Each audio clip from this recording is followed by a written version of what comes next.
नमस्कार, आप देख रहे हैं मुद्दा और मैं हूं आपके साथ चंद्रशेखर त्रिशूल। गुलाम नबी आज़ाद के कांग्रेस छोड़ने के बाद जम्मू कश्मीर कांग्रेस में भगदड़ मच गई है। हर रोज बड़े पैमाने पर नेता पार्टी छोड़कर गुलाम नबी आज़ाद के साथ आ रहे हैं। इससे कांग्रेस को झटके पर झटके लग रहे हैं। मंगलवार को कांग्रेस को उस वक्त और बड़ा झटका लगा जब केंद्र शासित प्रदेश के पूर्व उप मुख्यमंत्री ताराचंद समेत जम्मू कश्मीर के करीब 64 नेताओं ने गुलाम नबी आज़ाद के समर्थन में पार्टी से इस्तीफे का ऐलान कर दिया। कांग्रेस से इस्तीफा देने वाले इन सभी 64 नेताओं ने गुलाम नबी आज़ाद के नेतृत्व वाले समूह में शामिल होने का फैसला किया है। इन सभी ने कांग्रेस अध्यक्ष सोनिया गांधी को एक संयुक्त त्यागपत्र सौंपा है। 64 नेताओं के सामूहिक इस्तीफे से जहां कांग्रेस हिल गई है, वहीं आज़ाद ने कांग्रेस को और बड़े झटके देने का ऐलान किया है। उन्होंने कहा, सभी ने मेरे लिए इस्तीफा दिया है, सभी मेरे साथ हैं, कांग्रेस को अभी और कई झटके लगेंगे। गौरतलब है कि कांग्रेस छोड़ने के बाद आज़ाद ने जम्मू कश्मीर से राष्ट्रीय स्तर की पार्टी शुरू करने का ऐलान किया है। उनके इस ऐलान के बाद जम्मू कश्मीर के कई पूर्व मंत्री और विधायकों समेत 1 दर्जन से ज़्यादा प्रमुख कांग्रेस नेताओं, सैकड़ों पंचायती राज संस्थान के सदस्यों के अलावा नगर निगम के नगर सेवकों और जिला और ब्लॉक स्तर के नेताओं ने पहले ही आज़ाद की पार्टी में शामिल होने के लिए कांग्रेस छोड़ दी है। अब ऐसे में देखना होगा कि क्या वाकई में जो बीजेपी कहीं ना कहीं जम्मू कश्मीर में एक साथी की तलाश में थी, वो साथी कहीं ना कहीं मिल गया है। और ये अगर आप देखेंगे कि 5 अगस्त 2019 को केंद्र सरकार ने संविधान से अनुच्छेद 370 और आर्टिकल 35A को ख़त्म कर दिया। इसके बाद महबूबा मुफ्ती, फारूक अब्दुल्ला, उमर अब्दुल्ला समेत सभी बड़े नेताओं की हिरासत से लेकर नज़रबंद किया गया था। लेकिन गुलाम नबी आज़ाद उस समय भी आज़ाद थे। फिर नज़दीकियां और पुख्ता होती हैं जब फरवरी 2022 के बाद गुलाम नबी आज़ाद लोकसभा और राज्यसभा के किसी भी सदन के सदस्य नहीं है। इसके बावजूद उनके पास कोई अहम पद भी नहीं है, मगर लुटियंस में उनका बंगला खाली नहीं कराया गया है। अगस्त 2022 में ही उनके बंगले का एक्सटेंशन दे दिया गया है। और कहीं ना कहीं उन्होंने जो पीएम मोदी के लिए अपना बयान दिया, उसमें उन्होंने कहा कि मैं तो मोदी जी को क्रूर आदमी समझता था, मुझे लगता था कि उन्होंने शादी नहीं की है, उनके बच्चे नहीं हैं, तो उन्हें कोई परवाह नहीं है, लेकिन कम से कम इंसानियत तो उनमें है।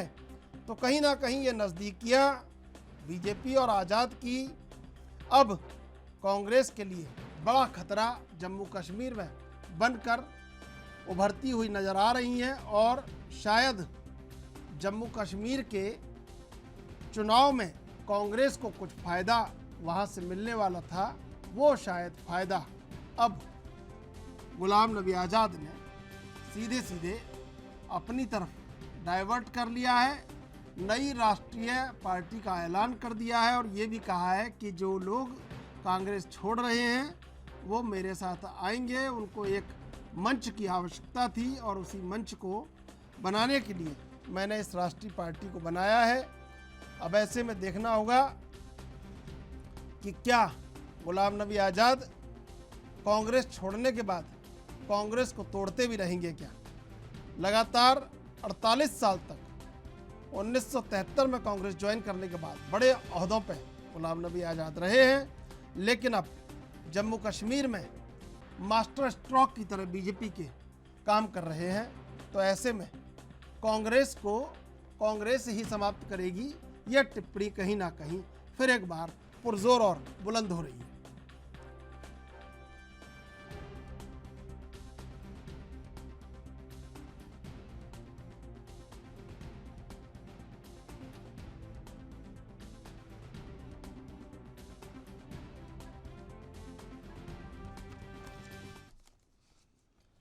इसी मुद्दे पर चर्चा करेंगे। 3 मेहमान हमारे साथ बने हुए हैं।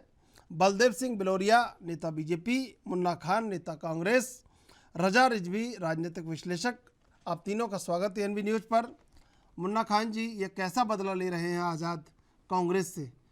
पहले तो छोड़ दिया और अब तोड़ने में लगे हैं। 48 साल जिस कांग्रेस ने गोद में पाला गुलाम नबी आज़ाद को और गोद से पाल कर माथे पर बैठा लिया, उस कांग्रेस से कैसा बदला ले रहे हैं? त्रिशूल जी, सबसे पहले तो आपको नमस्कार और आपके दर्शकों को भी नमस्कार।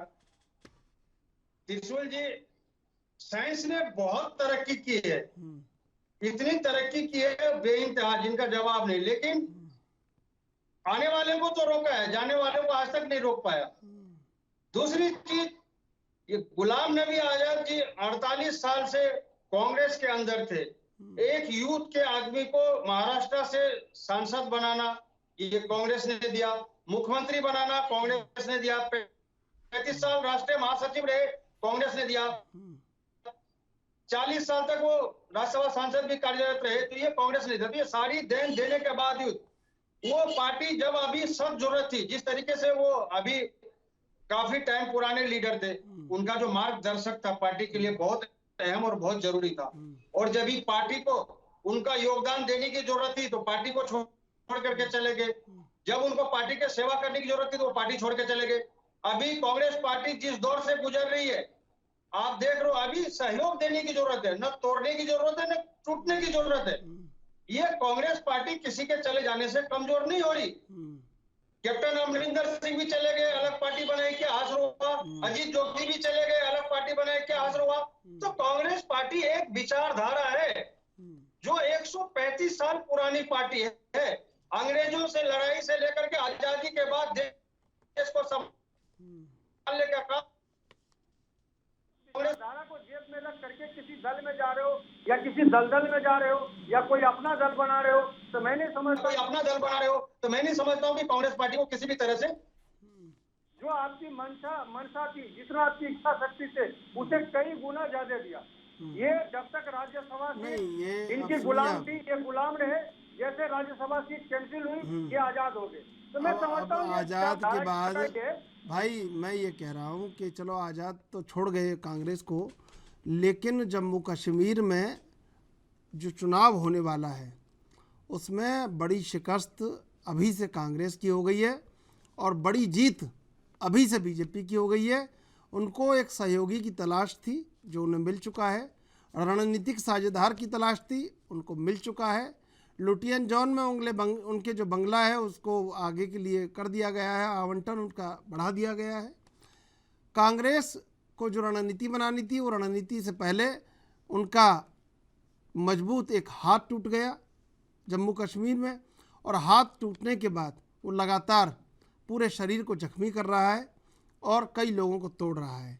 क्या लगता है कि ये रणनीतिक और कूटनीतिक पराजय जम्मू कश्मीर के चुनाव से 4 महीने पहले कांग्रेस की हो चुकी है, और अब जम्मू कश्मीर में कैसे और किस हालत में आप चुनाव लड़ेंगे ये आपको 100 बार सोचना पड़ेगा, क्योंकि अब रणनीतिक और कूटनीतिक जो बढ़त है वो बीजेपी ने इस समय ले ली है 4 महीने पहले, जबकि चुनाव का ऐलान भी नहीं हुआ है।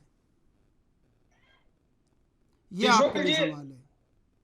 जी त्रिशूल जी, मैं ये कह रहा हूं कि कश्मीर की, जम्मू एंड कश्मीर की जनता देख रही है और पूरे देश के जनता की जो निगाहें इस पर टिकी हुई है।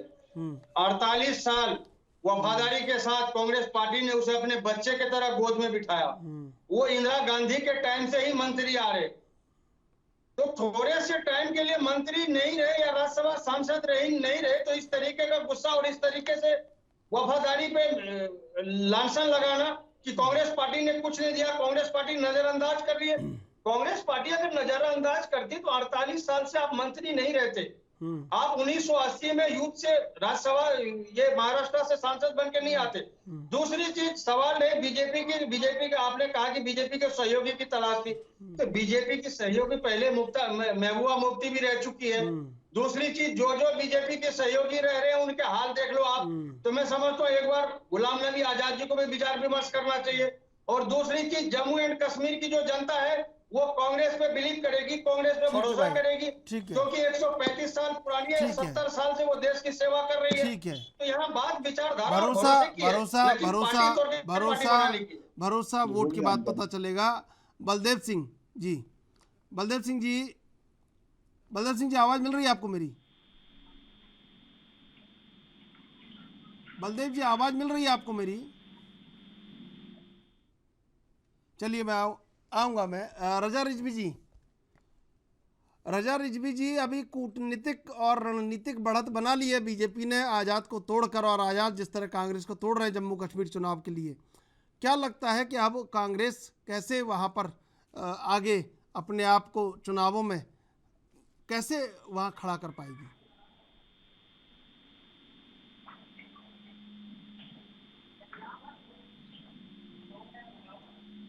मुन्ना खान जी, मेरा ये कहना है कि आप एक बार गुलाम नबी आज़ाद को भूल जाइए। मेरा सवाल सीधा सीधा ये है कि आप जम्मू कश्मीर का चुनाव कैसे लड़ेंगे?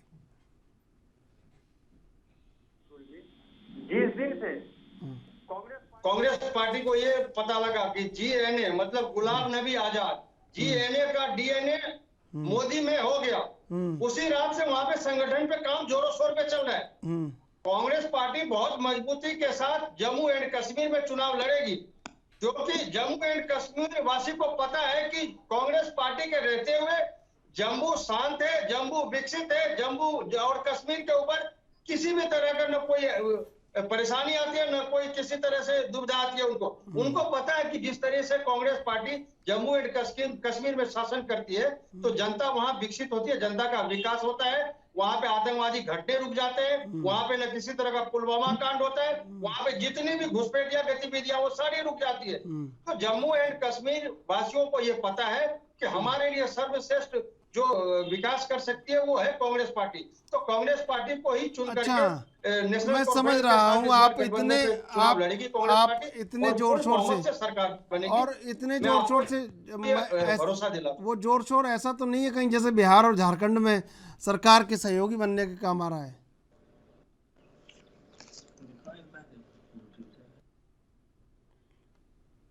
मुन्ना खान जी, मैं ये कह रहा हूँ कि वो ऐसा तो नहीं है कहीं कि ऐसा जोर शोर इतना ही हो कि वो झारखंड और बिहार में जैसे सहयोगी की तरह पीछे खड़े हैं, महाराष्ट्र में पीछे खड़े हैं, वैसा कहीं जोश हो?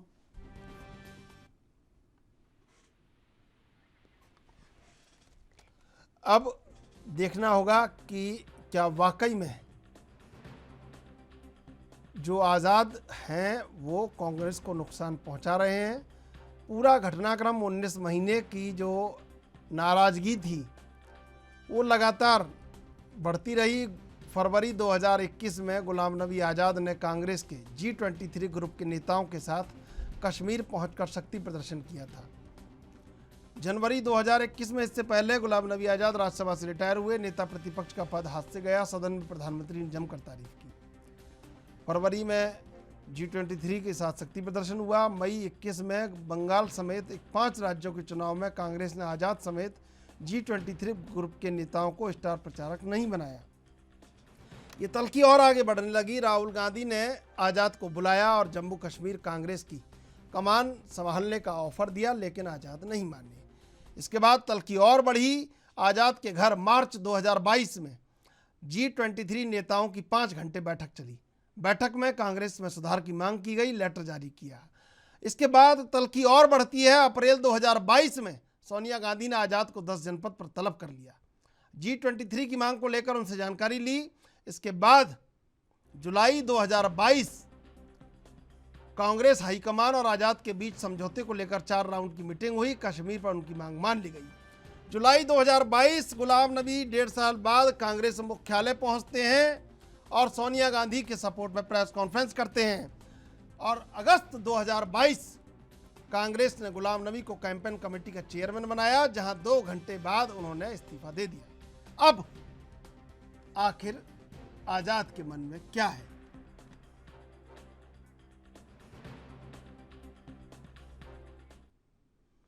ये पूरा घटनाक्रम मैंने आपको बताया। 19 महीने में कैसे नाराज़गी बढ़ती रही, लगातार चिट्ठी जारी की, शक्ति प्रदर्शन किया, 4 मांगें उनकी जम्मू कश्मीर में मांगी गई। मुन्ना खान जी, आज़ाद के कारण कांग्रेस को जम्मू कश्मीर के जो चुनाव होने वाले हैं वहाँ बड़ा नुकसान हो रहा है। नुकसान की भरपाई कैसे होगी, सवाल सबसे बड़ा ये है कांग्रेस के लिए। जो सबसे बड़ी बात है वहाँ पे जो संगठन कमजोर तो हुआ है त्रिशूल, ये कोई कहने या छुपाने की बात नहीं है, क्योंकि जो 100 से 90 से 100 के अंदर जो नेता गए हैं कांग्रेस से, तो नुकसान तो कांग्रेस को हुआ है। ये कांग्रेस पार्टी जिस दिन से गुलाम नबी आजाद के इस्तीफे हुए और वहाँ पे जिस तरह से सिलसिलेवार से जम्मू एंड कश्मीर के अंदर जो नेता थे वहाँ पे कांग्रेस के, उनके जो इस्तीफे होने शुरू हुए, तो कांग्रेस पार्टी वहाँ पे ब्लॉक लेवल पे काम स्टार्ट कर चुकी है। मैं ये कह रहा हूँ कि हमारे पास जो 100 नेता थे, तो 100 नेता के बाद भी कई ऐसे नेता हैं जो इन नेताओं की वजह से वो ऊपर नहीं आ रहे थे। तो अब कांग्रेस पार्टी उनको ऊपर लाने की कोशिश करेगी और बहुत ही मजबूती के साथ पार्टी लड़ेगी। दूसरी चीज, त्रिशूल जी, कांग्रेस पार्टी के साथ ये हादसा कोई पहली बार नहीं है, क्योंकि हम 135 साल पुरानी कांग्रेस पार्टी है और 70 साल के अंदर कई ऐसे पड़ाव आए। अब इंदिरा गांधी जी के टाइम में मुरारजी देसाई छोड़ के चले गए, तो कई ऐसे पड़ाव, जबकि बहुत कद्दावर नेता माने जाते थे कांग्रेस से, लोगों का यह अनुमान था कि बहुत सचिव की बहुत नुकसान होगा, लेकिन जनता बखूबी समझती थी कि किसी के चले जाने से ये कांग्रेस पार्टी कमजोर नहीं हो रही। कांग्रेस पार्टी का इतिहास गवाह है, कांग्रेस पार्टी का विकास गवाह है, कांग्रेस पार्टी का जो विचारधारा है वो गवाह है कि हमारी विचारधारा है गरीब, मजदूर, मजलूम, किसान, व्यापारी सभी को लेकर के चलने का। इसलिए जो भी राज्य है, अभी जम्मू एंड कश्मीर है, वहाँ पे कांग्रेस बेहतर प्रदर्शन करेगी और कांग्रेस पार्टी बहुत ही उभर करके आएगी।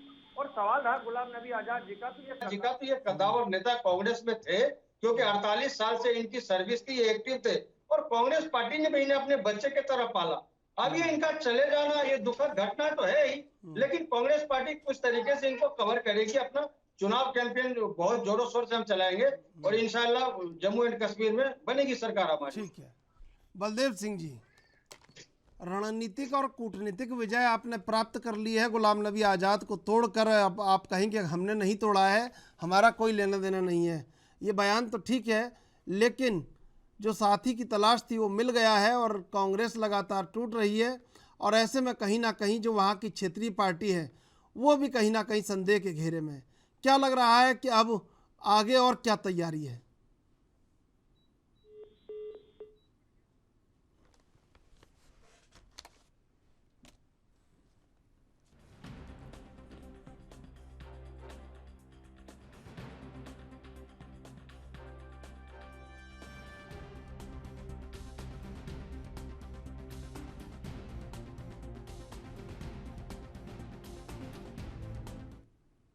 अभी लेंगे एक छोटा सा ब्रेक, ब्रेक के बाद फिर हाजिर होंगे।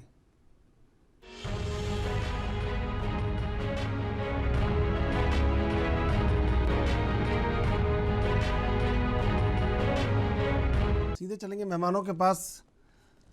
मुन्ना खान जी, अब कैसे बार बार ये सवाल उठ रहा है जिसका एक सही जवाब अब मिलना चाहिए कि क्या अब कांग्रेस के लिए जो मुश्किलें बढ़ चुकी हैं उन मुश्किलों पर कैसे कांग्रेस कुठाराघात करेगी, रणनीतिक कुठाराघात करेगी, कूटनीतिक कुठाराघात करेगी, चुनावी कुठाराघात करेगी, ये कांग्रेस के लिए बड़ा सवाल इस समय का। त्रिशूल जी, मैं आपको पहले भी कहा था, दोबारा इस बातों को दोहरा रहा हूँ कि जिस दिन से जीएनए का डीएनए मोदी में हुआ है उसी दिन से जम्मू एंड कश्मीर में कार्रवाई शुरू हो चुकी है पार्टी के द्वारा वहाँ संगठन पे विचार किया जा रहा है, संगठन पे जो जिनको पद देना है उन पे कार्रवाई शुरू हो चुकी है। तो अब ये जम्मू एंड कश्मीर का जो चुनाव है, सिर्फ कांग्रेस पार्टी की फोकस अब ये है कि जो संगठन वहाँ काम करे और जो वो चिन्हित करेगी जिस कैंडिडेट को, जो कैंडिडेट दावेदार होंगे, दमदार होंगे, उन्हें चुनाव में लड़ाया जाएगा। दूसरी चीज मैं ये कह रहा हूं, जहां तक बीजेपी के साथ का सवाल है, गुलाम नबी आजाद और बीजेपी के गठजोड़ का सवाल है, तो जम्मू एंड कश्मीर में जिस तरीके से बीजेपी के द्वारा, जब से बीजेपी की सरकार केंद्र में और जम्मू कश्मीर में जिस तरीके से उपद्रव कर रहे, तो वो जितने भी हैं वो सारी समस्याएं जम्मू एंड कश्मीर के जनता के नजरों में है। जिस तरीके से कश्मीरी पंडित पे हमला हो जाना, गैर कश्मीरी हिंदुओं पे हमला हो जाना, बैंकों में घुस करके गोली चल जाना, तो ये सारी सुरक्षाएं जो है वो जनता जितनी भी जम्मू एंड कश्मीर की उनके नजरों में है। तो ये जनता देख रही है, जम्मू एंड कश्मीर के जनता ठीक को है, पता है कि कांग्रेस से ठीक बेस्ट शासन कोई ठीक नहीं है, कर सकता, ठीक क्योंकि है, कांग्रेस का शासन पहले जनता देख चुकी है। ठीक है। बलदेव सिंह जी, रणनीतिक और कूटनीतिक विजय आपने प्राप्त कर ली है गुलाम नबी आज़ाद को कांग्रेस से तोड़कर।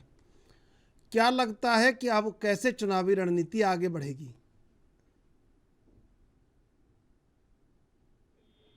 जो आपने पहली लाइन में बात कही कि आपने रणनीतिक तरीके से गुलाम नबी आजाद जी को तोड़ के पहली मंजिल हासिल की है, ऐसा नहीं है।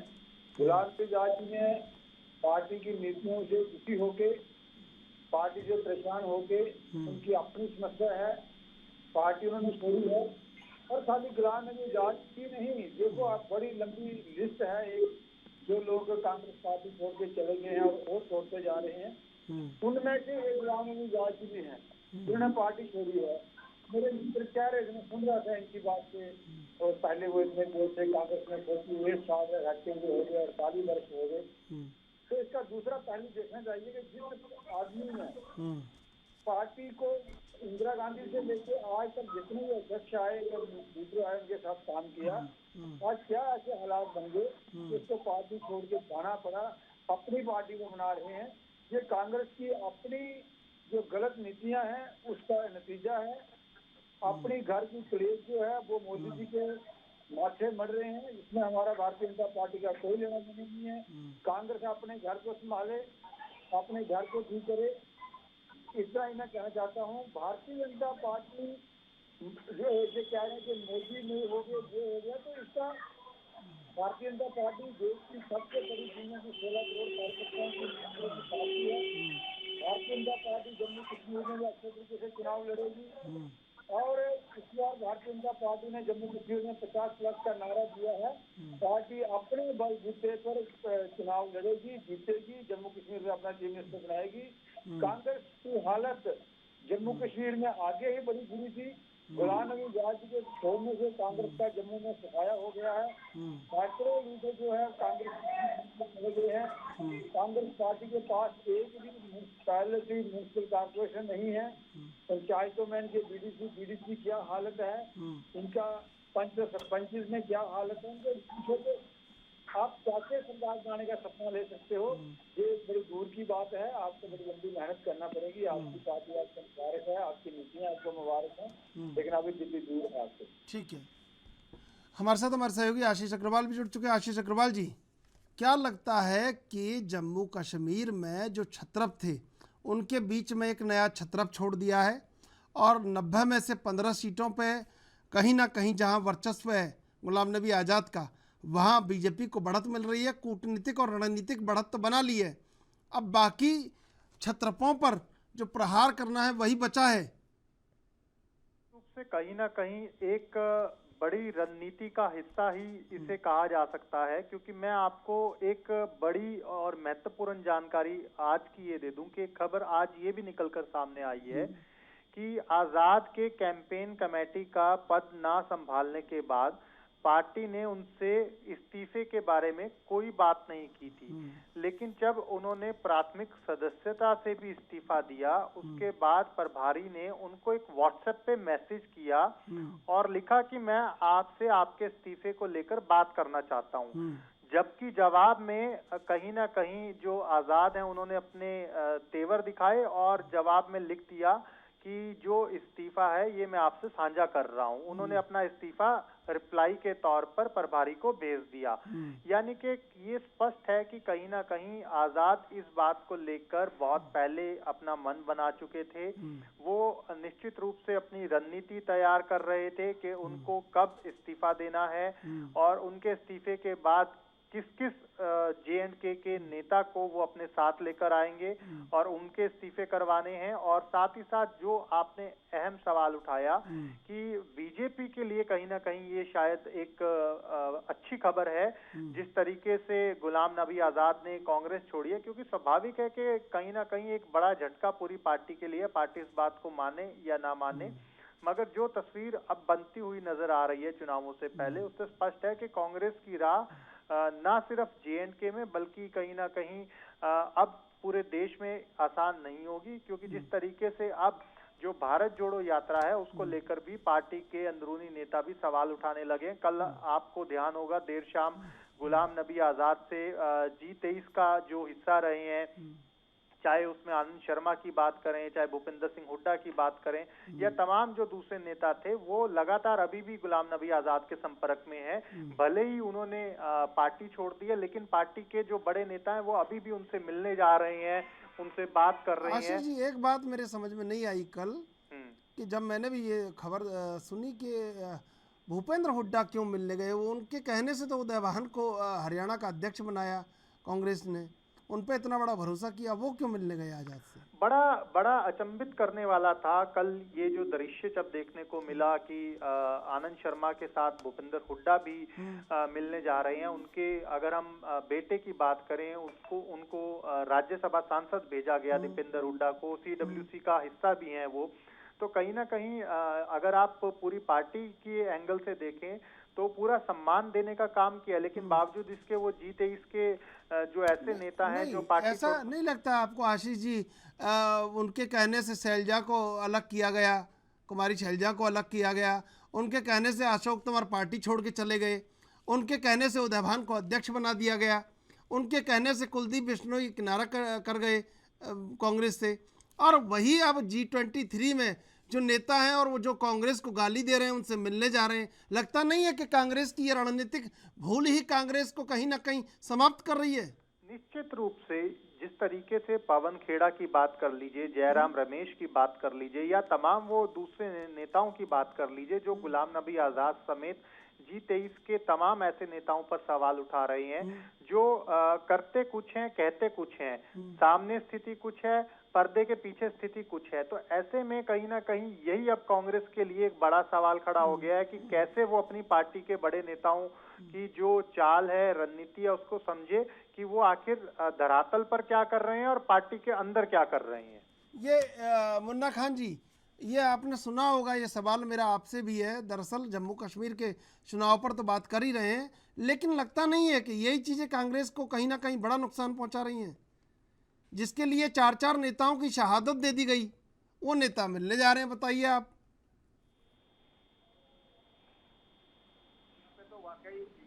यकीन नहीं आता और वो ऐसा करेंगे भी नहीं। दूसरी चीज, क्योंकि भूपेंद्र सिंह हुड्डा के जो पुत्र है दीपेंद्र सिंह हुड्डा, उनका अभी देखना राज्यसभा सांसद बने, CWC के मेंबर है, उनकी बातचीत राहुल गांधी से भी और सोनिया गांधी जी से भी और प्रियंका गांधी से भी अच्छी है। तो वो इस तरीके नहीं होंगे। हो सकता है क्या पता मित्रता का प्रस्ताव लेके, मित्रता का प्रस्ताव लेके। हाँ, बिल्कुल कुछ भी हो सकता है, ABCD कुछ भी हो सकता है। ठीक है, राजनीति में त्रिशूल की जब तक पत्ते नहीं खुलेंगे कुछ कहना असंभव है। ठीक है, बलदेव सिंह जी, क्या एजेंडा है 370 के बाद घाटी के विकास को लेकर, जम्मू कश्मीर के विकास को लेकर बीजेपी का?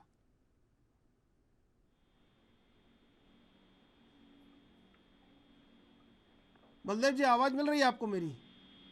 हाँ, अभी आई है, कभी नहीं आ रही। बलदेव जी, 370 के अलावा क्या एजेंडा है घाटी के विकास को लेकर बीजेपी का? बीजेपी का पूरे देश में एक ही एजेंडा है, सबका साथ, सबका विकास, सबका विश्वास और सबका प्रयास लेके चल रहे हैं। 370 टूटने के बाद लोगों के बीच एक बड़ी उम्मीद जगी है। देखिए, टारगेट किलिंग लगातार होती रही है, आप देखते रहे हैं। अभी मुन्ना खान भी यही आरोप लगा रहे थे, तो ऐसे में इस सवाल का जवाब भी कहीं ना कहीं जनता को चाहिए होगा। बिल्कुल, आप ठीक कह रहे हो। मैं इनको पूछना चाहता हूँ, आपको टारगेट किलिंग दिख रही है? ये जहाँ जम्मू कश्मीर में जो उग्रवाद है वो अंतिम सांस ले रहा है। हमने देखा है कि इनके टाइम में भी 5 लाख कश्मीरी पंडितों को कश्मीर छोड़ना पड़ा था, हिंदुओं को। उसके बाद एक बारात आती है, पूरे उसमें से हिंदू निकाल के मार दिए जाते हैं, पूरे गाँव के गाँव खाली करा दिए जाते हैं, बड़े बड़े मैसेकर होते हैं, वो सारे बंद हो गए हैं। पत्थरबाज जो है वो जमीन दोज हो गए हैं। ठीक है, ये अंतिम सांस ले रहे हैं अपनी उपस्थिति जताने के लिए। टारगेट इनोसेंट लोगों को मार रहे हैं, उनका भी जल्दी इलाज हो जाएगा और आने वाले कुछ दिनों में कश्मीर में बिल्कुल आपको शांति मिलेगी, मैं आपको विश्वास दिलाता हूँ। मुन्ना खान जी, कुछ कहना चाह रहे हैं आप? मैं ये कहना चाह रहा हूँ, अभी हमारे मित्र कह रहे थे कि बीजेपी के जो ये है नारा है सबका साथ सबका विकास, तो मेरे मित्र हमें बता दे सबका साथ तो मिला, क्या सबका विकास हुआ? सिर्फ 2-4 लोगों को छोड़ करके अडानी, अंबानी, नीरव मोदी, मेहुल चोकसी, ललित मोदी, ये छठा कोई आदमी है जिसका विकास हुआ? क्या मजदूर के विकास हुए? क्या किसान के विकास हुए? क्या युवा को रोजगार मिला? क्या महंगाई चरम सीमा से कम हुई? क्या पेट्रोल 35 रुपए मिल गए? क्या डीजल 25 रुपए मिल गया? क्या 300 रुपए गैस सिलेंडर मिल गए? क्या 2 करोड़ नौकरियां हर साल मिल गए? तो ये बातें सिर्फ कहने के लिए। 1990 के बाद शांत कश्मीर को 2014 के बाद जनता पार्टी के द्वारा सुलझाने का काम किया गया। 6,44,000 युवाओं की जान गई, कम से कम 267 बार घुसपैठ करने में कामयाब हुए, 144 बार आतंकवादी घटनाएं घटी। तो मैं ये कहता हूँ कश्मीर को आपने शांत कहा क्या? धारा 300 तो मसला था आपका, तो कितने हिंदुस्तानी वहाँ प्लॉट ले लिए, कितनी हिंदुस्तानी वहाँ जमीन खरीद लिए? अगर है हिम्मत तो समझो आपने 370 धारा हटाई और कश्मीर को शांत किया है। आप पहले एक प्लॉट तो लेके दिखाओ। ये बचकानी वाली बातें, बहकी हुई बातें, ये न ठीक है भाई, जवाब तो ले लीजिए, जवाब तो ले लीजिए। इतने सारे सवाल आपने कर दिए, बलदेव सिंह जी का जवाब तो ले लीजिए। नरेंद्र भाई मोदी जी की स्कीम आती है, तो हम गैस सिलेंडर देते हैं तो सबको देते हैं, हिंदू मुस्लिम जात पात कोई नहीं देखते, वो हिंदू भी लेता है, मुस्लिम लेता है, गरीब भी लेता है, अमीर भी लेता है। किसानों के खाते में मैंने तो हिंदू मुस्लिम की बात की नहीं, मैंने तो जात पात की अभी बात की नहीं, मैंने तो जात पात की बात नहीं की।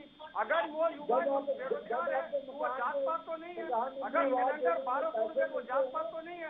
आप हर महंगाई को जात पात पे क्यों तोड़ते हो? विश्वास इसको कहते हैं। ठीक है भाई, ठीक है, ठीक है, बिल्कुल। मैं आप दोनों के पास आऊंगा। आशीष जी, बाहर का वोट बढ़ाकर, बाहर के वोट को जोड़कर और आज़ाद को तोड़कर और 370 हटाकर, क्या बीजेपी ने बिल्कुल सरकार के लिए अपनी राह सुगम नहीं कर ली है? बिल्कुल निश्चित रूप से कहीं ना कहीं ने बीजेपी ने जो दाव चलना था वो शायद काफी पहले चल दिया है, और अब तो जो उनकी रणनीति है उसके हिस्से एक एक करके सामने आ रहे हैं। बलदेव जी मैं आऊंगा आपके पास, बलदेव जी मैं आऊंगा आपके पास, आऊंगा बलदेव जी मैं आऊंगा आपके पास, बलदेव जी मैं आऊंगा आपके पास, बलदेव जी मैं आऊंगा आपके पास जी। बिल्कुल, मैं आपको बता रहा था कि बीजेपी ने कहीं ना कहीं जो दाव जे.एंड.के के लिए चलना था वो बहुत पहले ही चल दिया था, और अब उनकी रणनीति के जो हिस्से हैं वो कहीं ना कहीं एक एक करके सामने आ रहे हैं। ऐसे में देखना यही होगा कि आने वाले समय में और क्या तस्वीर वहां पर बदली हुई नजर आएगी, क्योंकि ये स्पष्ट हो चुका है कि बीजेपी ने जो अपना एक्शन प्लान है वो बहुत पहले ही तैयार कर लिया था, और अब सिर्फ उस एक्शन प्लान को एग्जीक्यूट किया जा रहा है। और कहीं ना कहीं मैं अगर आज के संदर्भ की बात करूं, जिस तरीके से कांग्रेस को लेकर चर्चाएं पिछले कई दिनों से चल रही हैं, गुलाम नबी आजाद साहब ने जब से इस्तीफा दिया उसके बाद पूरा सियासी आप कह लीजिए कि तूफान आया पड़ा है एक तरह से।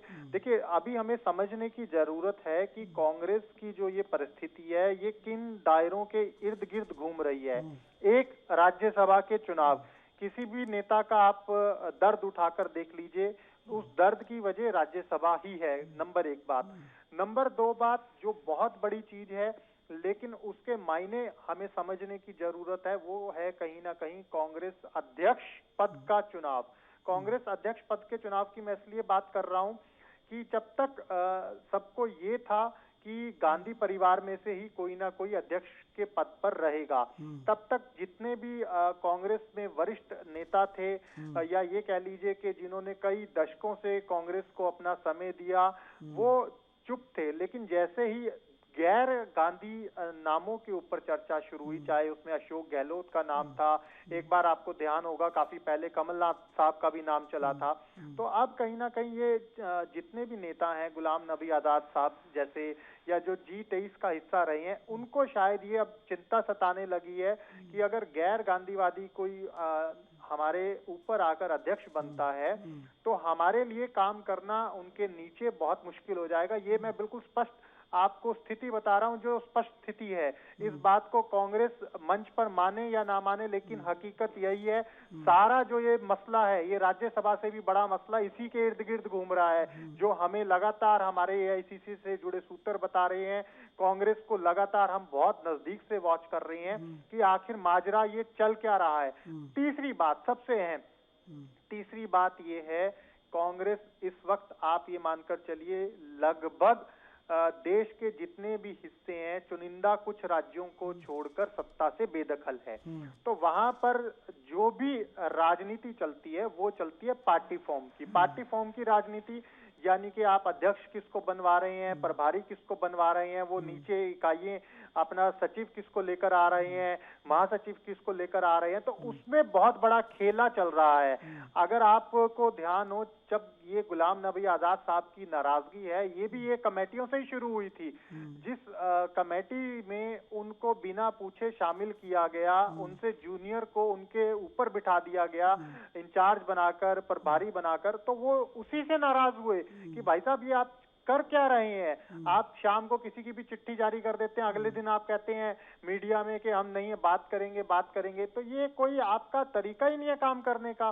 तो चाहे आप इसको JNK के साथ जोड़िए, चाहे गुलाम नबी आजाद साहब के साथ जोड़िए, चाहे हरियाणा के साथ जोड़िए, चाहे पंजाब के साथ जोड़िए, मैं ये व्यक्तिगत रूप से आपको बता रहा हूं कि पूरी की पूरी राजनीतिक जो चीजें हैं वो इन्हीं तीन चीजों के इर्द गिर्द घूम रही हैं। और जब तक कांग्रेस इन तीन चीजों का स्थायी समाधान नहीं निकाल लेती, कांग्रेस के लिए ये चिंताएं समाप्त होने वाली नहीं है। कांग्रेस को ऐसे दृश्यों का, ऐसी परिस्थितियों का तब तक सामना करना पड़ेगा जब तक इसका स्थायी समाधान हाईकमान नहीं निकालता। ठीक है बलदेव सिंह जी, छत्रपों के पास कहीं ना कहीं वार करने के लिए कोई बड़ा एजेंडा नहीं है, यही आपको फायदा हो रहा है। विपक्ष को आपने पूरी तरह तोड़ दिया है, जम्मू कश्मीर के परिप्रेक्ष्य में भी ले लें और देश के परिप्रेक्ष्य में भी ले लें। मैं आपको बताऊं कि कांग्रेस एक डूबता हुआ जहाज है, वो कांग्रेसी भी समझ रहे हैं। इनकी पॉलिसी, इनका काम करने का तरीका अपने कार्यकर्ताओं को, अपने नेताओं को विश्वास में नहीं रख रहे। और ये परिवार की पार्टी है, जिसमें कोई भी कार्यकर्ता उनका जो है, नेता जो है, वो ये नहीं सोच सकता कि मैं कल को अध्यक्ष बन पाऊंगा।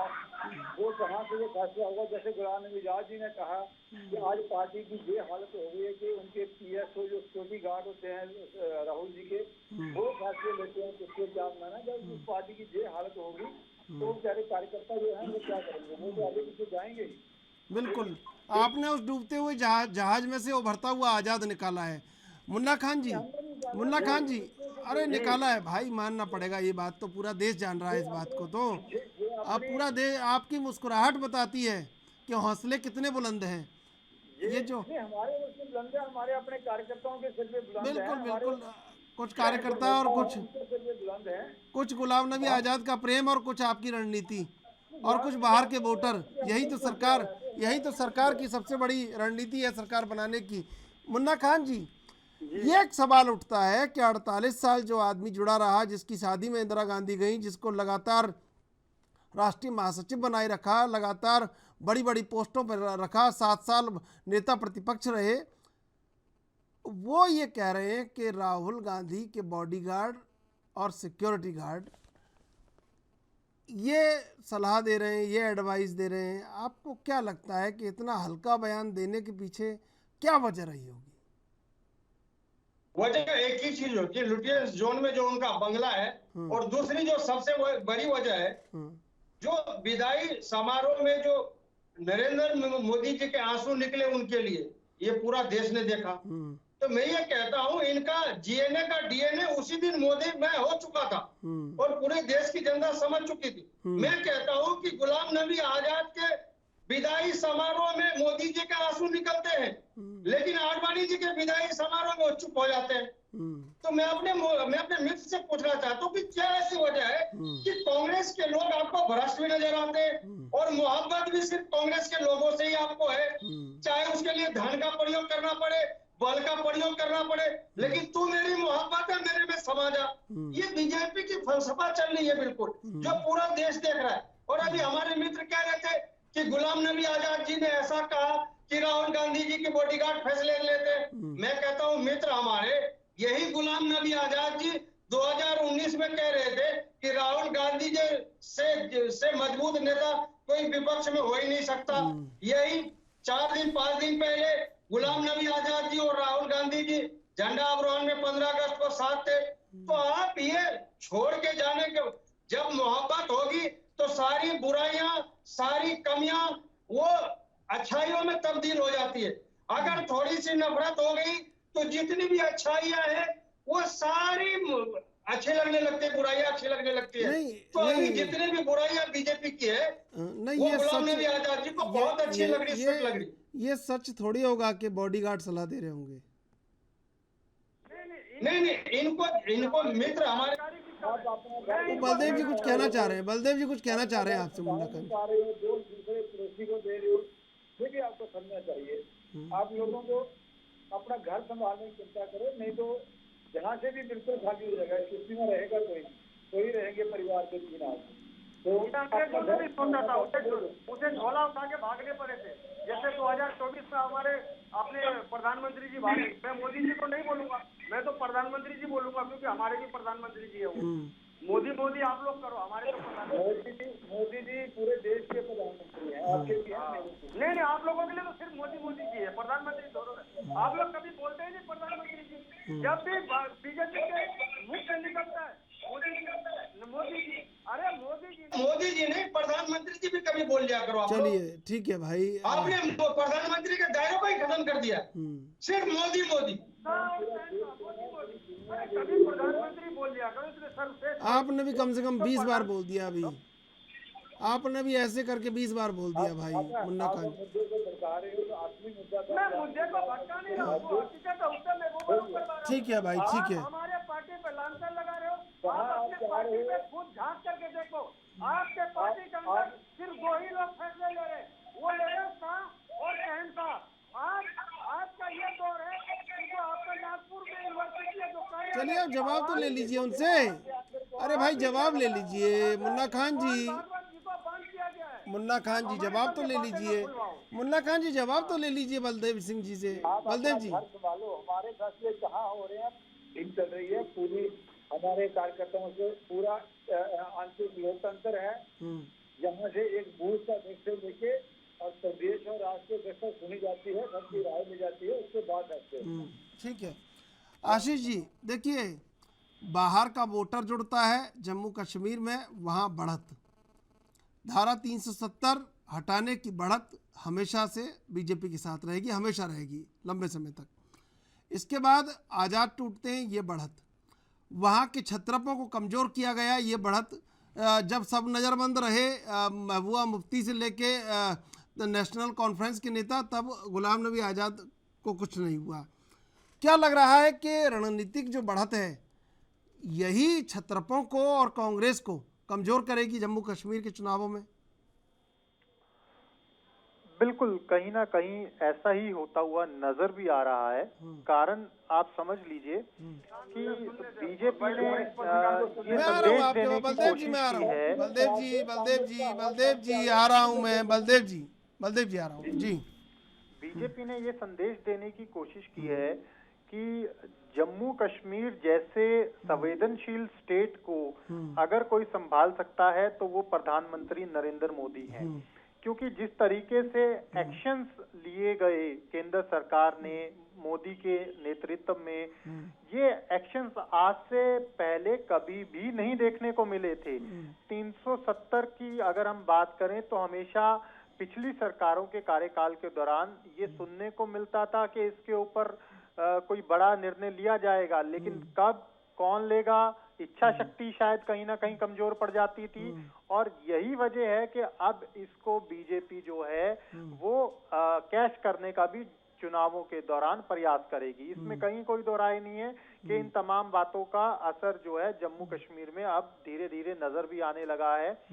उसके अलावा एक चीज और मैं आपको बताता हूँ कि कांग्रेस के सामने इस समय वोटर को संभालना तो कहीं ना कहीं चुनौती है ही है, लेकिन सबसे बड़ी चुनौती आंतरिक लड़ाई लड़ना है।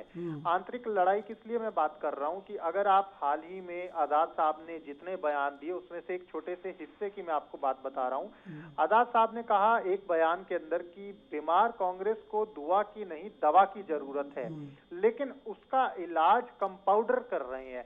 कंपाउंडर यानी कि आप समझिए वो किसकी तरफ इशारा कर रहे हैं, जो नेता कांग्रेस के अंदर नंबर 2 की पोजीशन में रह चुके हों, जिनकी राजनीतिक हस्ती ऐसी हो कि सोनिया गांधी से उनकी सीधी बात हो, हर वक्त वो जब चाहे सोनिया गांधी के दरवाजे पर जा सकते थे, लेकिन आज वो ये बयान दे रहे हैं, तो इस बयान के पीछे के मायने समझिए कि उनका दर्द क्या होगा, यानी कि सुनवाई नहीं हो रही होगी कहीं ना कहीं।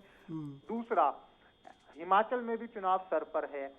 आज हिमाचल में कहीं ना कहीं जो 10 गारंटियां देने के लिए तमाम जो नेता हैं कांग्रेस के बड़े वो पहुंच रहे हैं हिमाचल में, लेकिन आनंद शर्मा वहां पर नहीं पहुंच रहे जिनके जिम्मे प्रदेश की चुनाव की जिम्मेदारी लगाई गई।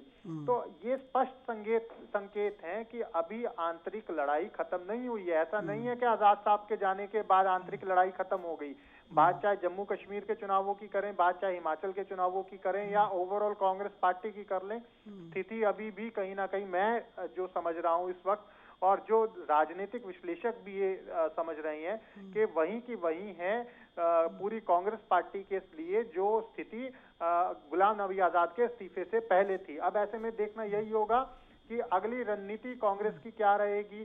क्या भारत जोड़ो यात्रा से वाकई में कांग्रेस पूरी जुड़ पाएगी? क्या कश्मीर से लेकर कन्याकुमारी तक ये जो यात्रा होने जा रही है, इसमें तमाम जो बूथ स्तर के कार्यकर्ता हैं वो एक बार फिर जाग उठेंगे? क्योंकि यही बातें जो हैं सबसे बड़ी हैं। बीजेपी इस चीज को कर जाती है, बूथ स्तर तक चीजों को संभाल लेती है, इसीलिए हारा हुआ चुनाव भी जीत के ले आती है। लेकिन कांग्रेस जीता हुआ चुनाव इसीलिए शायद हार जाती है।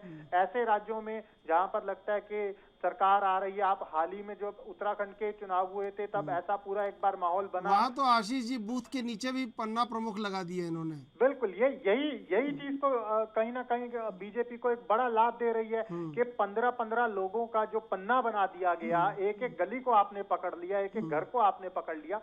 कांग्रेस के लिए यही चीज करने की जरूरत है। अगर कांग्रेस ये नहीं कर पाएगी तो आप स्वाभाविक ये मानकर चलिए 2024 का खेल आसान नहीं होगा पूरी पार्टी के लिए। ठीक है बलदेव जी, क्या लगता है कि जम्मू कश्मीर को अब सबसे ज्यादा जरूरत किस किस चीज की है जो चुनाव के बाद उसे मिलना चाहिए? एक तो जम्मू कश्मीर में जो 370 टूटने के बाद विकास ये जो धारा बह रही है इसको और तेज करने की जरूरत है।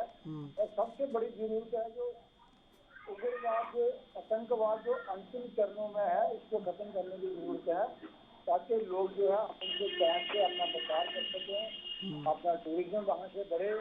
और कश्मीर के लोग जो साल ट्राई रहती थी, हुरू का कैलेंडर चलता था, 6-6 महीने दुकानें बंद रहती थी। कश्मीर के लोग जो है वो विकास के साथ हैं, वो टूरिज्म के साथ हैं, वो टैरिज्म के साथ नहीं थे। चंद लोग थे जिनकी मुनाफी चलती थी, 370 के बाद उनकी भी बंद हुई है। आने वाले समय में भारतीय जनता पार्टी पूरे दमखम के साथ चुनाव जम्मू कश्मीर में लड़ेगी, सरकार बनाएगी, मुख्यमंत्री भारतीय जनता पार्टी का होगा और जम्मू कश्मीर में दोबारा एक अमन चैन और विकास की धारा बनेगी। मुन्ना खान जी, ये जो बलदेव सिंह जी ने कहा कि उग्रवाद और आतंकवाद जो अंतिम चरण में है, क्या वाकई में लगता है कि अंतिम चरण में है? क्योंकि जिस तरह लगातार रोजाना खबरें सुनाई देती हैं टारगेट किलिंग की और पीओके से उनके घुसने की, क्या लगता है कि वाकई में अंतिम चरण में है?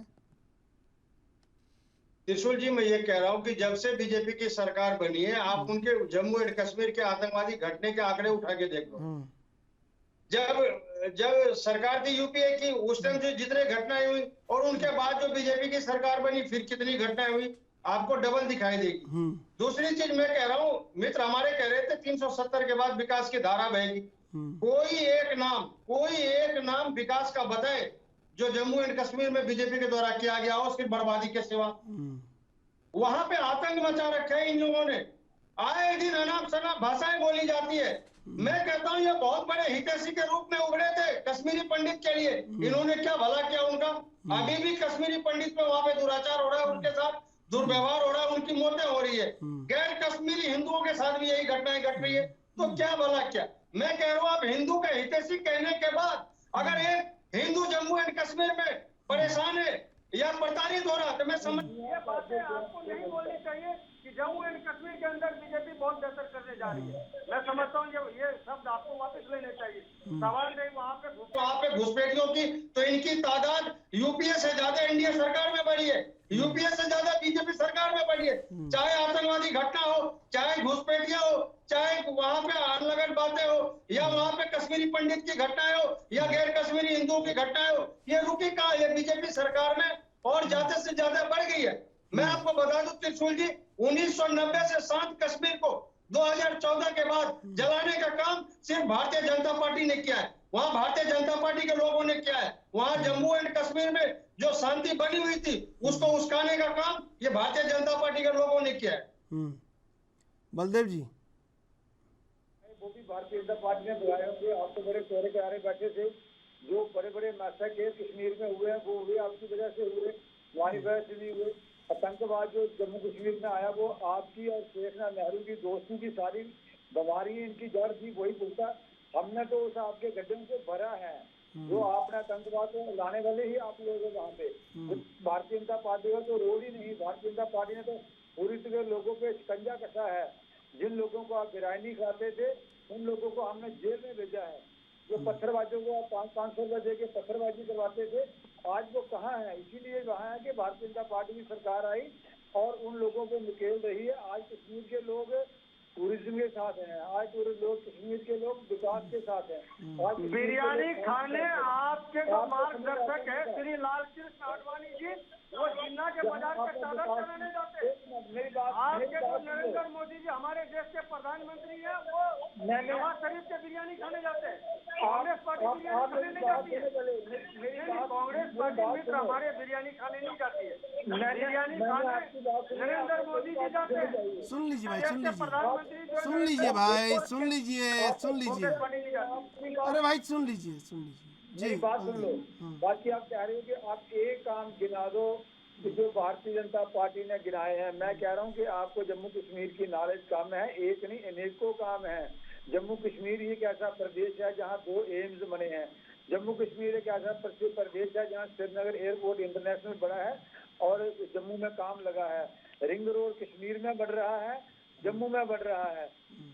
ये यूपीए सरकार के पास क्यों हुए थे मित्र, हमारे जानकारी आपको कम है। यूपीए सरकार के पास किए हुए थे जो आप नाम विकास के, ये यूपीए सरकार के पास किए हुए थे। इसको आप सिरे लेने की कोशिश न करो।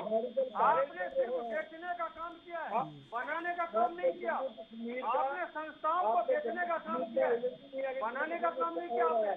आपने अडानी और अंबानी के जेब भरने के काम किए, आप बनाने का काम नहीं किया। आप 2-4 मित्र को पूरे वर्ल्ड में नंबर 1 बनाने का काम किया। भारतीय मजदूर को, भारतीय किसान को, युवा बेरोजगार को, महिलाएं परेशान को आप बंद करने का काम नहीं किया। आप ये बातें कह रहे हो कि विकास। ठीक है भाई, ठीक है, ठीक है, लेकिन जो करना है आपको वो नहीं कर पा रहे हैं, बाकी सब काम कर रहे हैं आप। बलदेव सिंह जी, समय समाप्त हो रहा है। मुन्ना खान जी, बलदेव सिंह जी, आशीष अग्रवाल जी, आप तीनों का धन्यवाद डिबेट में जुड़ने के लिए। दरअसल बीजेपी ने धारा 370 के बहाने वहाँ पर राष्ट्रवाद के लिए बढ़त बना ली है और कहीं ना कहीं आज़ाद जो टूटे हैं उससे रणनीतिक बढ़त बना ली है और जो बाहर के वोटर जुड़े हैं उससे कूटनीतिक बढ़त बना ली है। अब ऐसे में महबूबा मुफ्ती जैसे छत्रपों के लिए सबसे बड़ी परेशानी ये है कि बीजेपी से कैसे लड़ें। और वहीं कांग्रेस पूरी तरह जम्मू कश्मीर में टूट गई है और टूटी हुई कांग्रेस बीजेपी को चुनौती देगी, ये बड़ा मुश्किल है। देखना ये होगा कि चुनाव बहुत बीजेपी के लिए आसान हो गया है, लेकिन चुनाव में और रणनीति क्या क्या बदलती है आने वाले वक्त के साथ। बहरहाल देश विदेश की ताज़ा तरीन खबरों के लिए आप देखते रहिए AN वीडियो।